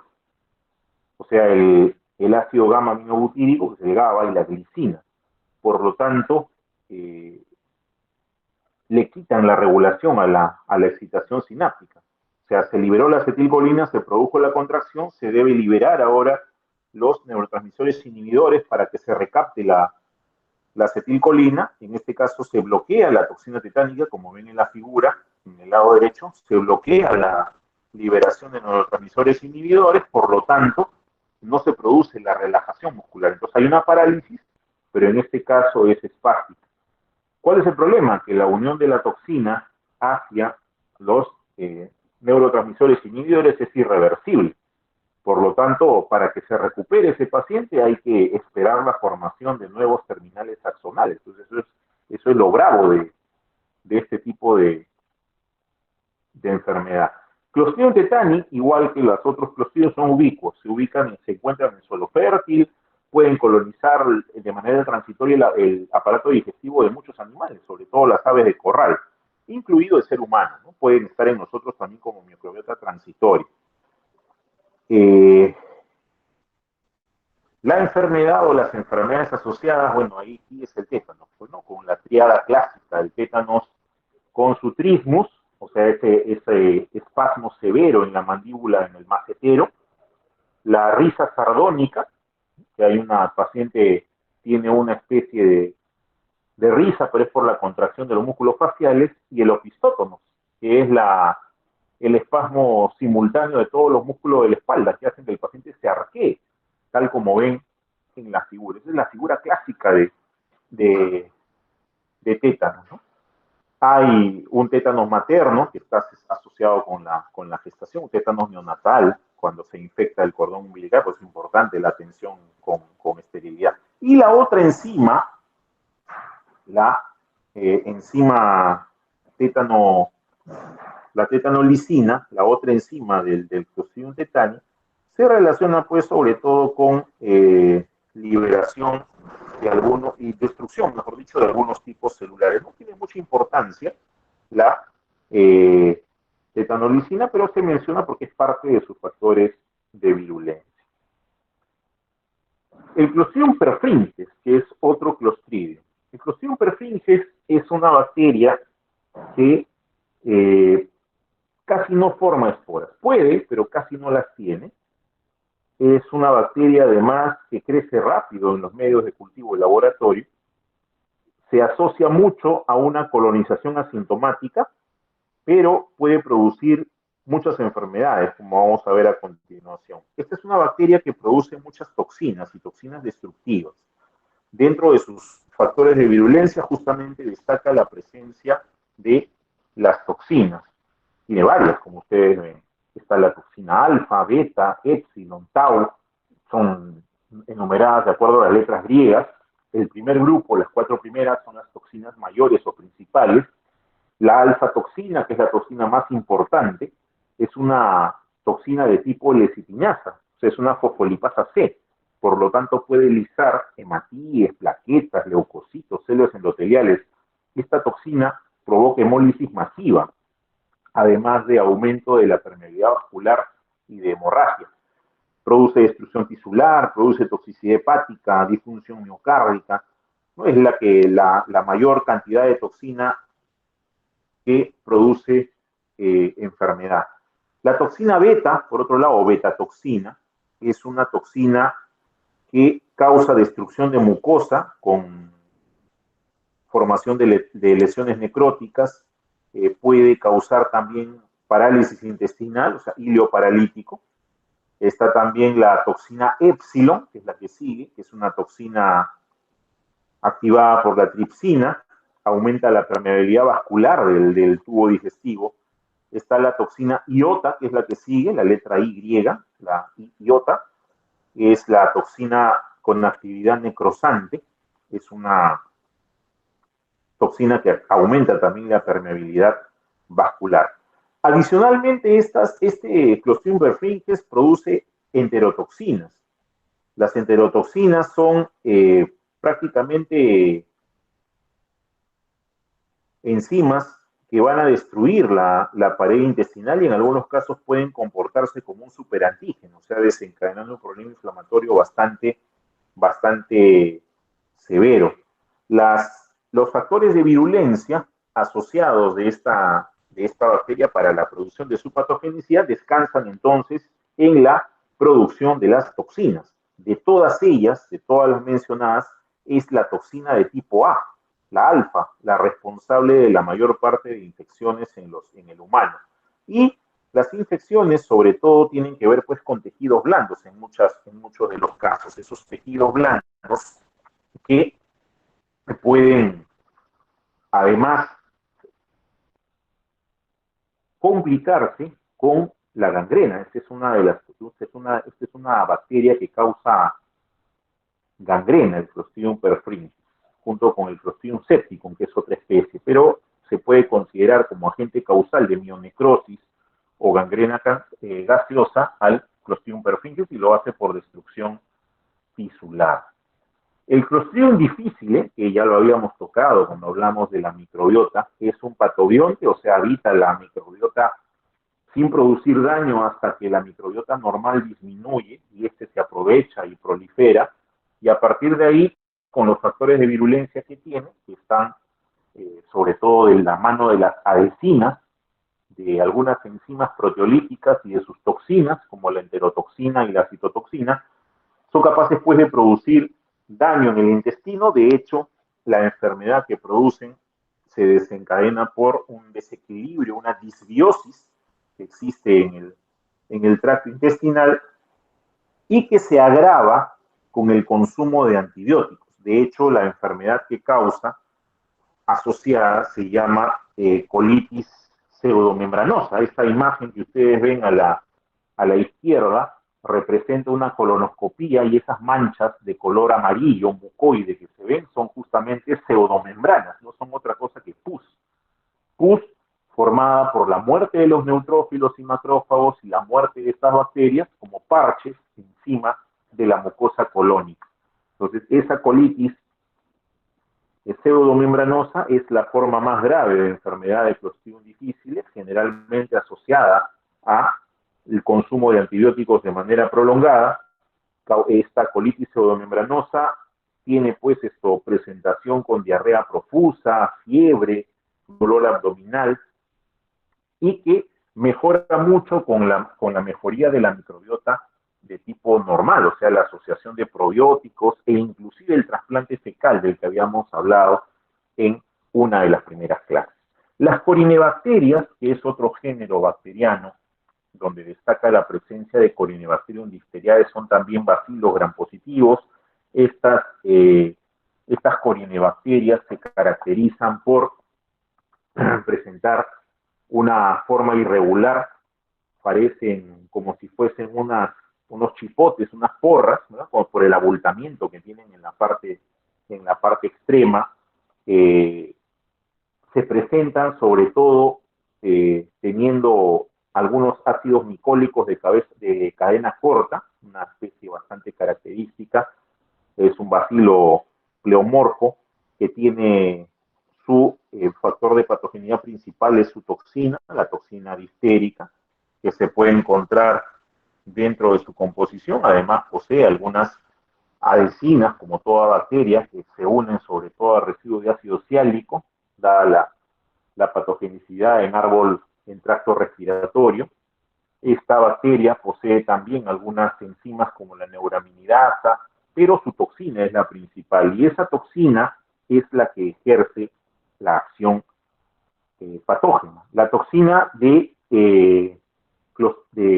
Corynebacterium diphtheriae, la toxina difterica, también es una toxina de tipo AB, una toxina que tiene una componente B, que como ustedes ven se une al receptor de la célula hospedera. Una vez adentro, el componente A ingresa al citoplasma y lo que hace es inactiva una proteína llamada factor de elongación 2, que lo que hace es suprimir la síntesis proteica por parte del ribosoma y por lo tanto conducir a la muerte celular. Esta difteria se caracteriza pues por presentar estas placas blanquecinas, una faringitis exudativa es lo que hay, y ese exudado se transforma después en una pseudomembrana, esa pseudomembrana blanca que ven al fondo de las amígdalas y que puede cubrir toda la cavidad oral y que además puede desencadenar reacciones alérgicas a ello, puede desencadenar inclusive la muerte del paciente por complicaciones. Esa pseudomembrana está formada pues, por bacterias, linfocitos, fibrinas, células muertas, ¿no? Que puede extenderse, como les digo, hasta la nasofaringe y en la parte inferior hasta la laringe. Si uno quiere desprenderla, porque a veces estás en el examen clínico, quieres tratar de jalar, es sangrante, o sea, está metida la bacteria y si tú tratas de jalar esa pseudomembrana empieza a sangrar al toque el tejido subyacente. La listeria, que es otra bacteria, otro bacilo gram positivo, interesante en cuanto a su mecanismo de acción porque posee muchos factores de evasión de respuesta inmune. Es un bacilo aerobio que no produce esporas, es un bacilo que tiene más o menos 10 especies, dentro de las cuales Listeria monocitogenes es uno de los más conocidos y la patógeno, y la Listeria ivanovi es la segunda, pero monocitogenes es chiquito, mide 0.5 micras por 0.2, chiquitito, es un anaerobio facultativo, puede crecer en temperaturas que van desde los 0 grados hasta los 45 grados y también crece en elevadas concentraciones de sal. ¿Cuáles son los factores de virulencia de esta Listeria monocitogenes? Sus elementos de adhesión, uno, y también sus elementos de adhesión que se llaman internalinas. También posee enzimas llamadas hemolicinas, una de las cuales se llama listeriolicina O, que le va a permitir escaparse de la fagocitosis. Tiene también una fosfolipasa C y una proteína que va a modificar la motilidad de la actina, dándole un aspecto bastante característico. Entonces, estas que vemos en la pantalla, en la pizarra, en la pantalla, son elementos que tienen que ver con la adhesión, son adhesinas de la Listeria monocitogenes. Y en los factores de virulencia, adicionalmente, vemos en la parte derecha la internalina, la proteína ACT-A, que es la proteína que coordina el ensamblaje de la actina, y vemos también a la LLO. La LLO es la listeriosina O. Es una enzima, la listeriosina O es una enzima que rompe la membrana fagosómica, o sea, rompe el fagosoma, permitiendo que la listeria se escape al citoplasma. Esto lo vimos cuando hablamos de mecanismos de supervivencia bacteriana intracelular. Dijimos que la bacteria se puede escapar al destruida, y eso pues esto es algo que favorece a este tipo de bacteria, ese escape que se produce en ella. Su patogenicidad radica en el hecho de que esta listeria se puede aislar de diferentes fuentes ambientales y también de las heces de mamíferos, peces, etc. Ingresa principalmente por consumo de alimentos contaminados. Sin embargo, se ha comprobado la transmisión de madre a hijo en el útero y también al momento del nacimiento. Entonces se considera pues la población de alto riesgo, los neonatos, las mujeres embarazadas y también los pacientes inmunodeficientes, dicho sea de paso. Su ingreso al tracto digestivo hace que esta bacteria ocasione pues la listeriosis humana. Esta listeriosis humana se da después de que el paciente ha ingerido los alimentos contaminados. La listeria sobrevive a las enzimas proteolíticas del estómago, el ácido gástrico, las sales biliares, y finalmente se adhiere a las células anfitrionas del intestino a través de sus internalinas.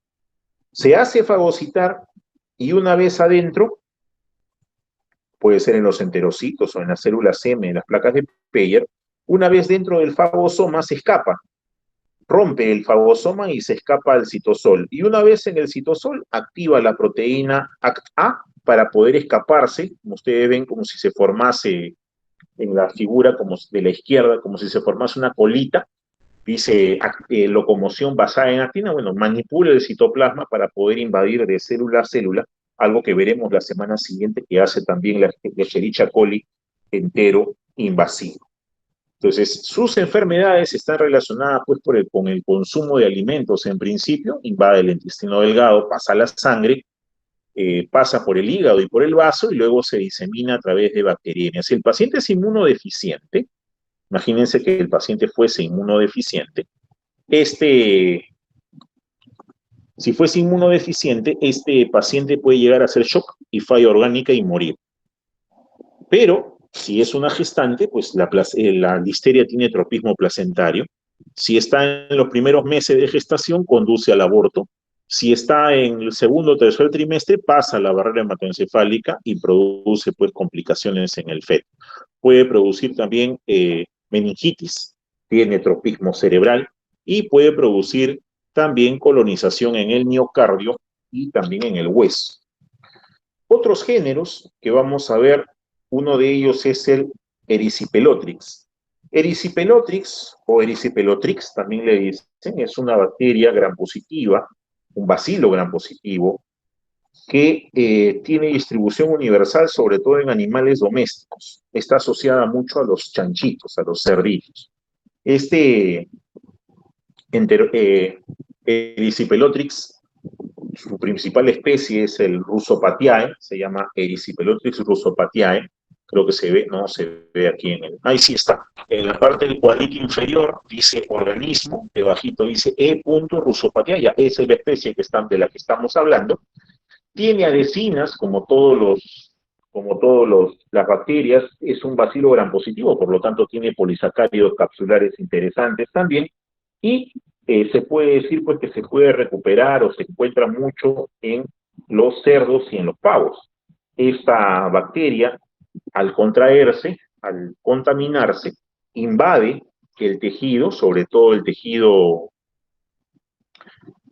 epitelial, porque posee una enzima llamada neuraminidasa, entonces eso le ayuda a penetrar las células epiteliales y la cápsula lo protege pues de la fagocitosis.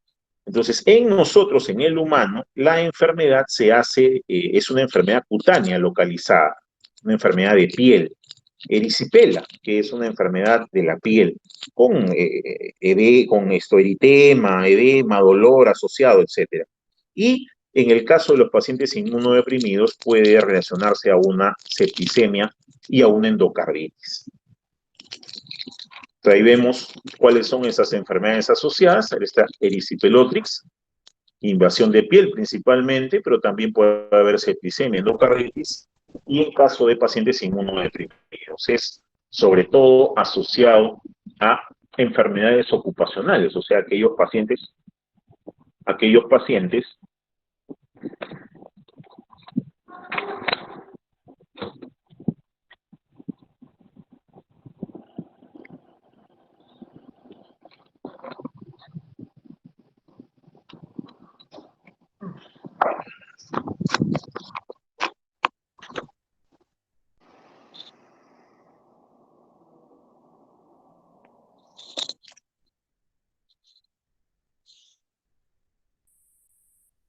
A ver, ¿se escucha? Está fallando, creo, el audio. Sí, doctor, se escucha bien. Genial, gracias, gracias. Gracias por aviso, no puedo ver. Ya, continúo entonces. Este tipo de bacteria está asociada entonces a riesgos ocupacionales, decíamos, pacientes que trabajan con, sobre todo, granjas, ¿no? Cerdos, granjas de cerdos, industria de la agricultura, veterinarios también, ¿no? Ingresa por la piel, significa que la piel tiene que estar rota para que esta bacteria pueda ingresar. Bien, actinomices, que es otra bacteria. El actinomices se creía anteriormente que era pues un hongo, ¿no? El actinomices, por la forma en la que se ve con la forma en que se ve en la tinción Gram, pareciese que fuesen hifas, pero después se notó que tenían pues un comportamiento de bacteria, y de hecho es una bacteria. Este actinomices, que produce la enfermedad de actinomicosis, por eso el nombre de hongo, micosis, es una bacteria gram positiva, anaerobio facultativa, que puede producir generalmente infecciones crónicas porque se desarrollan con lentitud. Entonces, esa lentitud que se caracteriza en los hongos hace que hayan pensado en inicio que se trate de un hongo. La especie más conocida es el Actinomyces israelí, pues no es la única, es el Actinomyces neislundi, el Radingae, turicensis, que son los responsables de la mayoría de infecciones en humanos, pero más es el Actinomyces israelí. Estos actinomyces, llamados también actinomicetos, son bacterias que colonizan la vía respiratoria superior, el aparato digestivo y el aparato genital femenino. Generalmente no están en la superficie cutánea. ¿Cómo se adquiere? Suelen ser infecciones endógenas porque viven en la vía respiratoria, digestiva y genital femenina. Entonces, se transmiten a partir de nosotros mismos. ¿Cómo así? Higiene bucal deficiente, por ejemplo, causa infección cérvico-facial, pacientes que han sido sometidos a procedimientos dentales invasivos, endodoncia, o un traumatismo bucal, pueden realizar infecciones por este tipo de bacterias tranquilamente. Tenemos también aquellos pacientes que hacen infecciones en la vía abdominal cuando han sufrido una intervención quirúrgica digestiva, ¿no? De repente les han cortado un pedazo de estómago por cáncer o colon, o han tenido un trauma abdominal, una herida de bala, un accidente de tránsito, suelen hacer también infecciones por este tipo de pacientes, e inclusive hubo un par de reportes de pacientes que hicieron la enfermedad en mujeres a partir del dispositivo intrauterino, o sea, en el DIU, hicieron una actinomicosis pélvica. ¿Cuáles son los factores de virulencia de este actinomices? Básicamente son sus elementos de colonización, porque tienen muchas enzimas que le ayudan a colonizar los lugares, como es un anaerobio facultativo. suele utilizar los espacios donde no hay oxígeno para producir absceso. Estos abscesos suelen fistulizarse, o sea, se comunican con otros espacios a través de tractos hechos por la bacteria misma, y estas bacterias se caracterizan por producir unos gránulos, como si fuesen gránulos de arena, pero que son gránulos de color amarillo, son gránulos de azufre. Entonces, como si estuviesen supurando gránulos de azufre. Es raro ver actinomicosis ahora, pero no es esto pues esto del todo descartado, ¿no? Generalmente estas infecciones por actinomicetos son polimicrobianas. O sea, si estamos hablando de endodoncia, pues imagínense en la cavidad oral hay un montón de gérmenes asociados. Entonces ahí es donde se producen estas infecciones de tipo polimicrobiano. Entonces, dependerá del lugar que se vea infectado, si se trata del aparato genital, de la sangre misma, porque recuerden que es una infección endógena, así que dependerá del sitio en donde se encuentre para poder realizarse pues para que se pueda desarrollar este tipo de enfermedad.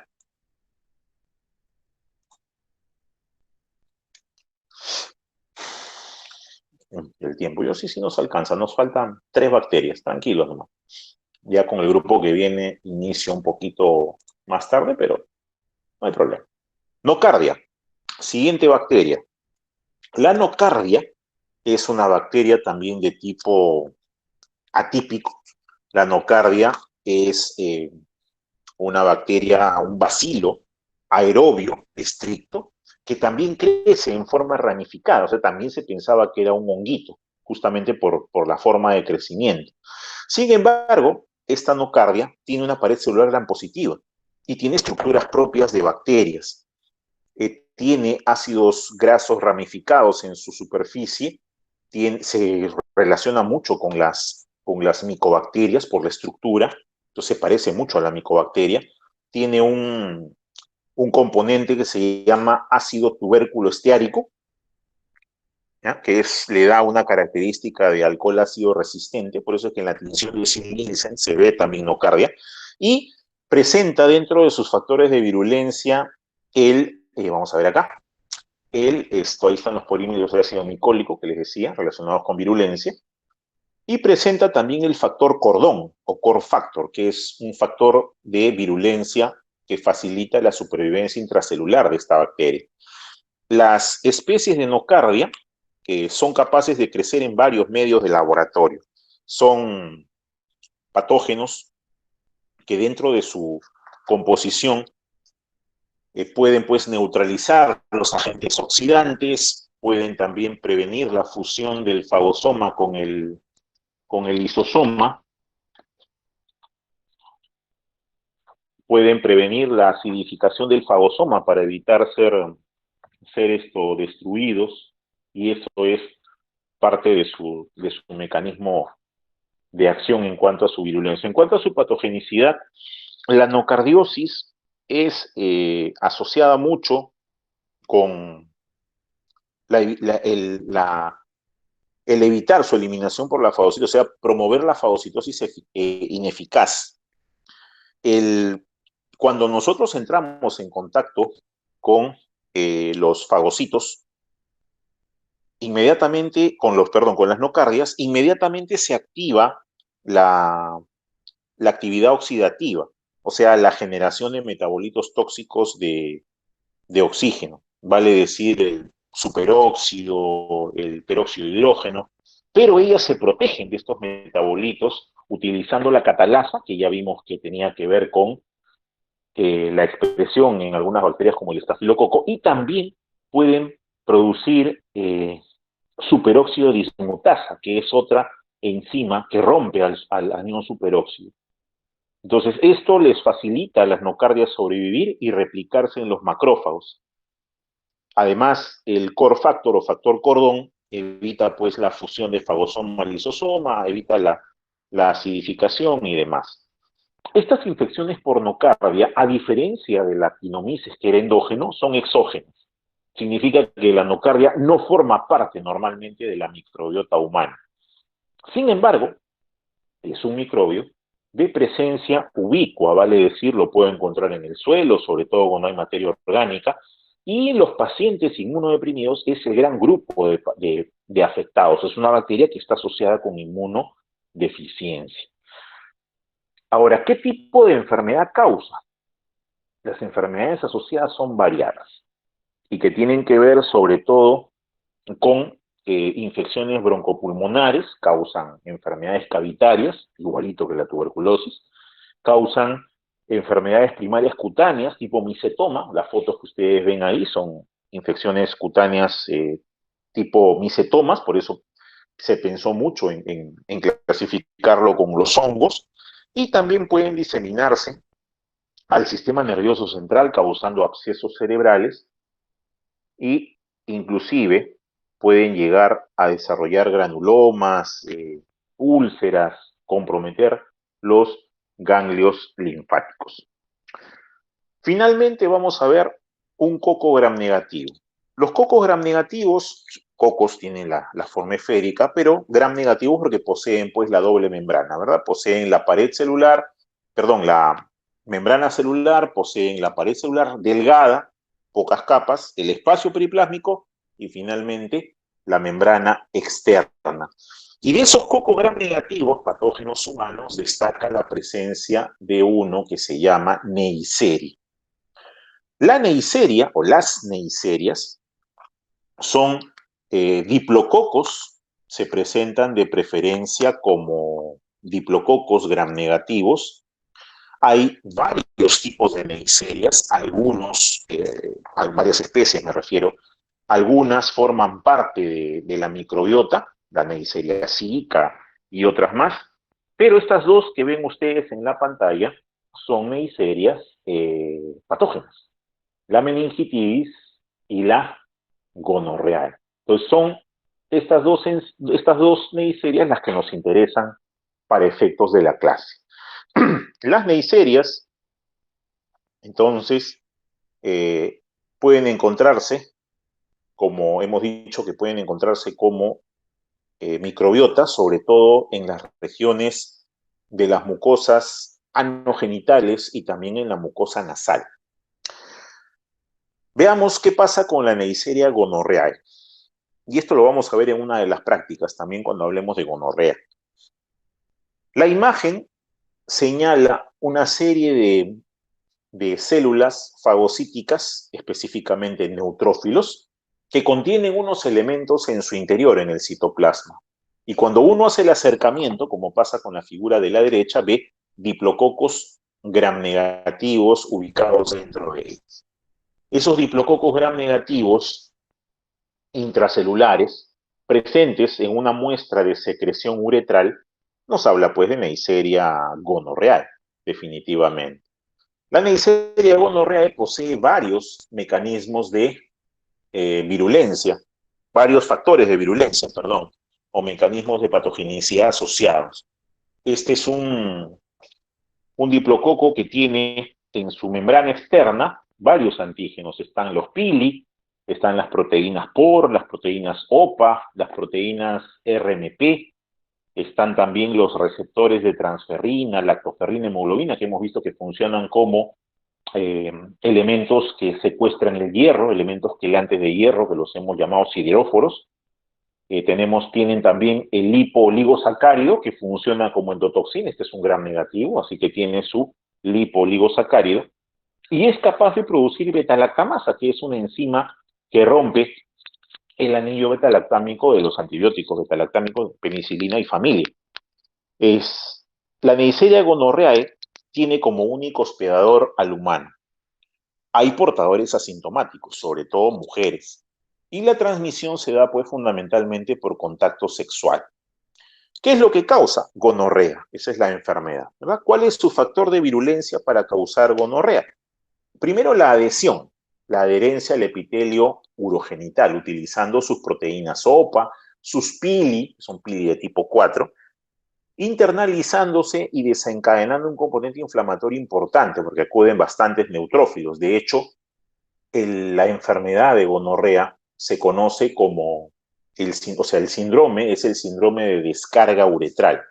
¿Por qué? Porque hay pus. La pus se evidencia en el varón tiene dolor y luego al miccionar pues sale primero un poco de pus y después micciona con dolor. En el caso de la mujer no es muy evidente el pus, o sea, a veces no se nota, puede pasar desapercibido, por eso es que puede funcionar solamente como un ente transmisor, más no evidenciar la enfermedad. Como esta es una enfermedad de pareja, siempre se estudia a los dos. Esta, estas, esta Neisseria contiene pues esto en su cápsula de polisacárido unos componentes que le permiten esta adhesión. Están también los pilis, están las proteínas porinas que le permiten regular el paso de nutrientes y la salida de desechos y que forman parte de su estructura patogénica. La enfermedad asociada principalmente es la gonorrea, pero también esta gonorrea puede estar no solamente en el tracto genital, como pasa en la cervicitis, alpingitis, uretritis, sino puede producirse bacteriemia. Puede haber proctitis, por ejemplo, inflamación de la zona rectal como consecuencia de las relaciones sexuales contra natura. Pacientes con gonorrea hacen proctitis gonorreica, faringitis gonorreica, igual por contacto con secreciones contaminadas en la faringe. Lo mismo que las artritis gonorreicas, que es una reacción de tipo cruzado, pero que puede producirse cuando gonorrea pasa a torrente sanguíneo, y las conjuntivitis gonocócicas, que se ven mucho en los niños hijos de madres con gonorrea, o sea, las gestantes contagian al bebé en el canal del parto y el niño hace la conjuntivitis gonocócica al toque. O sea, es una conjuntivitis donde el ojo se le hincha, empieza a producir bastante cantidad de pus. Por último, la Neisseria meningitidis, el meningococo, el anterior Neisseria gonorrea se le llama gonococo, este es el meningococo. La Neisseria meningitidis también es un diplococo gram negativo, como ustedes ven en la figura, presenta como factores de virulencia similares a los que tiene Neisseria gonorreae, tiene sus proteínas de adhesión, tiene sus pilinas, las proteínas OPA, las proteínas POR, la RMP, la proteína que une transferrina, lactoferrina, hemoglobina, el lipoligosacárido. Ojo que esta Neisseria gonorreae tiene además una proteasa, que es la proteasa de IgA, y ya les había comentado también en la clase de patogenicidad bacteriana, que algunas bacterias no necesitan escapar de respuesta inmune, sino que enfrentan este inmunitario, en este caso rompiendo un elemento de defensa importante que es la inmunoglobulina A. Y además tienen pues la beta-lactamasa de manera constitutiva, así que son resistentes de arranque nomás a las penicilinas. ¿Cómo es que se adquieren estos meningococos? Por la vía respiratoria.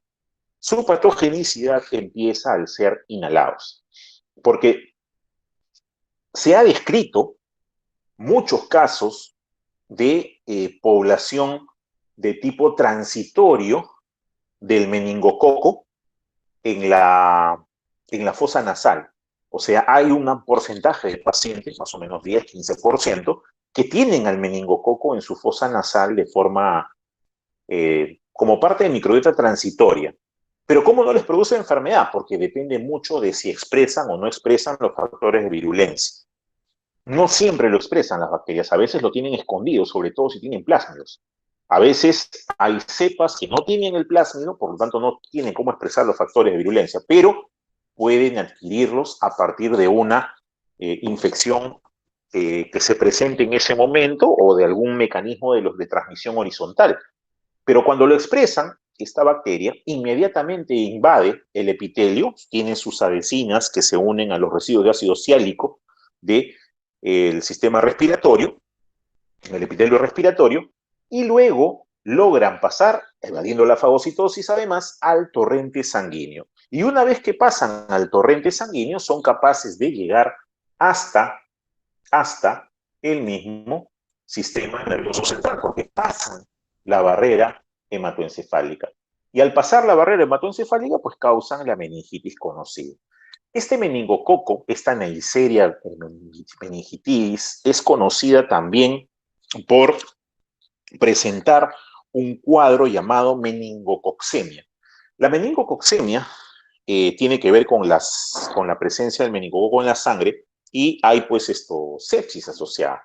Una sepsis está en relación con, perdón, la presencia de la bacteria. Hay trombosis de vasos pequeños, suele haber afectación multiorgánica, se forman petequias en el tronco y en las extremidades inferiores, o sea, manchitas por destrucción, afectación de las plaquetas, y puede haber coagulación intravascular diseminada finalmente, que puede desencadenar un shock y destrucción de glándulas suprarrenales, algo que se conoce como síndrome de Waterhouse-Friedrichsen. Yo no lo he puesto acá porque ya era demasiada carga, pero que recuerden que hay una meningitis con afectación de la membrana meningia más afectación también del tejido encefálico y la médula espinal, y hay una presentación con meningococcemia. Generalmente se pueden asociar las dos, pero a veces solo hay meningitis o solo hay meningococcemia. Ahora la meningococcemia tiene un desenlace pues fatal, ¿no? Hay que tratarla inmediatamente. Eso es con respecto, ¿qué es esto? Ya, a la Neisseria meningitidis. Bien, creo que sí, ahí termina por hoy. Bien, no sé si hay algún comentario, ya si estoy en el tiempo, me voy al otro salón. Espera un ratito, no creo que por 5 minutos se vayan a enojar los chicos. Voy a dejar de compartir aquí para regresar al... ¿Qué hice? Ajá, acá. Dejar de compartir. Bien, ¿algún comentario?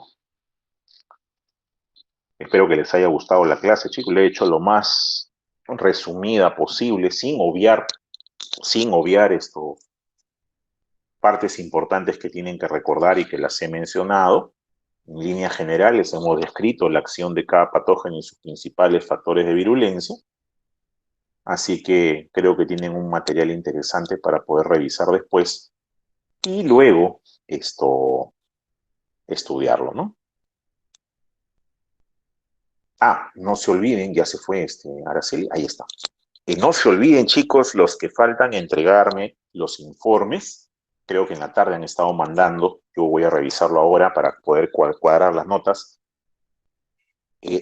Cuando revisen bien, porque hay algunos que me han mandado los informes de la práctica 5 y de la 4, tenían dos partes, o sea, habían dos grupos de preguntas. Muchos me han mandado solo un grupo de preguntas. Revisen bien sus preguntas y de preferencia les voy a rogar que me envíen las prácticas en documentos separados.